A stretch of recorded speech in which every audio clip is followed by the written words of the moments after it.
حبيبتي، أنا لازم صارحك. نحنا لازم نفترق. ليش عم تقول هالحكي؟ أنا ما رح أتركك. أنا فقير مثل ما بتعرفي، والوضع كتير كتير كتير صعب. بتحمل معك كل الظروف ولا يهمك. ومثل ما بتعرفي ما عندي بيت، معليش، غرفة واحدة بتكفينا. وكتير ممكن من الأيام إنه ننام بدون عشاء.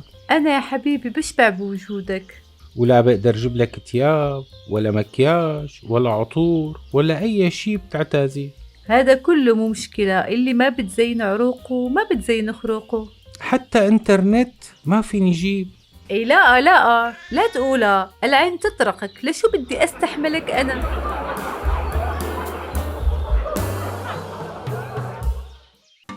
أنطون، كيفك بابا؟ كيف الدراسة معك؟ منيحة يا بيي.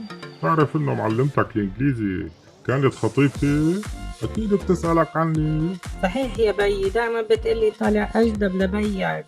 طيب شو عم تقول؟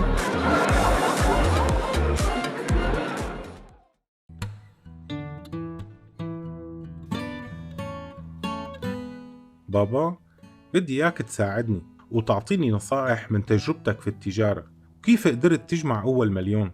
إيه طبعا يا ابني يا سامي، أنا كنت عم بستنى هذا الوقت اللي أحكي لك فيه عن تجربتي ونضالي في هذه الحياة، وكيف خسرت وكيف نجحت بعد جهد جهيد. إيه بابا، أنا كلي آذان صاغية، وأنا بدي أسمع تجربتك واستفاد منها. شوف يا حبيبي، أنا بديت بمبلغ صغير تقريبا $10. رحت على سوق الجملة واشتريت سحارة باذنجان وسحارة كوسة. يعني بلشت تجارتك من سحارة كوسة وباذنجان؟ طول بالك لا تستعجل، وصرت نظفهم ولمعهم لحتى يصيروا يضووا ضوي، وهيك صاروا ينباعوا معي أسرع، يعني ينخطفوا خطف مثل ما بتقول. وتاني يوم صار معي دبل المصاري، اشتريت فيهم 4 سحارات كوسة وباذنجان، ونفس الموضوع نظفتهم ولمعتهم وكذلك دواليك. لك إيه يا عيني عليك، يا عيني عليك يا أحلى أب بالدنيا. إيه هذا الكلام المحفز؟ إيه وشو صار بعدين؟ ايه طبعا محفز.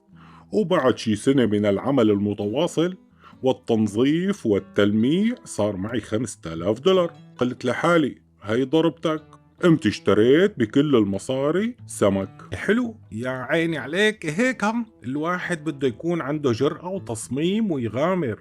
الحياة بدون مغامرة ما بتمشي حالها. لك يا عيني عليك. ايه بابا وبعدين؟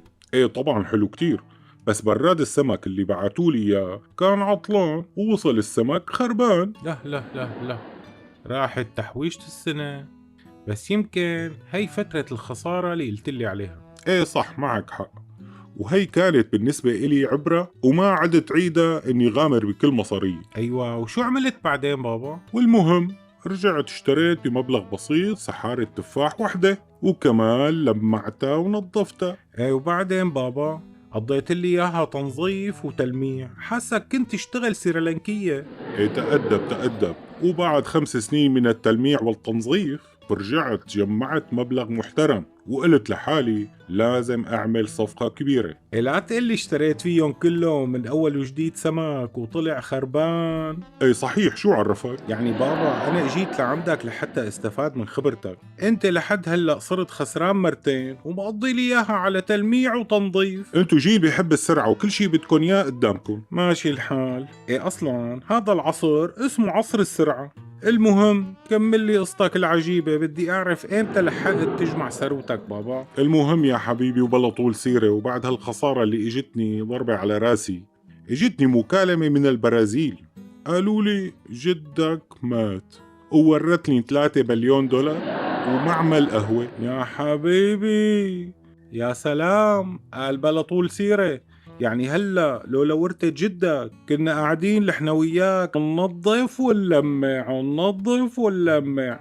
يعطيك العافية. ايه يا حبيبي، المهم الحياة بدها كفاح. مم. انت عليك تشتغل، وامتى بتيجي رزقتك ما حدا بيعرف. تصبح على خير. ايه تصبح على خير، ان شاء الله تكون استفدت من تجربتي. الحقيقة أنا أخذت منك تجربة لا تقدر بثمن. الله معك، ما بدي شيء، تصبح على خير.